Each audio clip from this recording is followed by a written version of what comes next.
bisa nkaho wenda ntabibasobanuye neza. But I have no need for your advice. Ariko nta nama yawe nkeneye. In fact, I find it quite amusing telling me to play nice. Ntukaze umbwira ngo mba umwana mwiza. To nowhere nice. Kuba bwana bwiza ntawe bwagejeje umuntu. One get the doing done. Nta n'ikintu bwafasha. Ambitious girls must be vicious girls. They had fun. This is gonna be fun.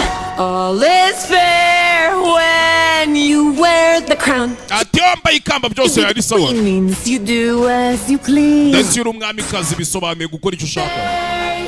Shatse nakubabarira. You write down. Cyangwa se nkagucamo ibice.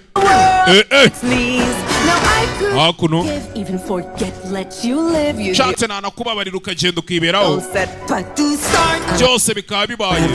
As you may recall, is fair when you're the fairest of all. Gami. Now perhaps you have heard that the cyangwa mwagiye mu byumba. of beauty will shine from inside. Ubwiza bubamo imbere. If somebody said that, niba ari umuntu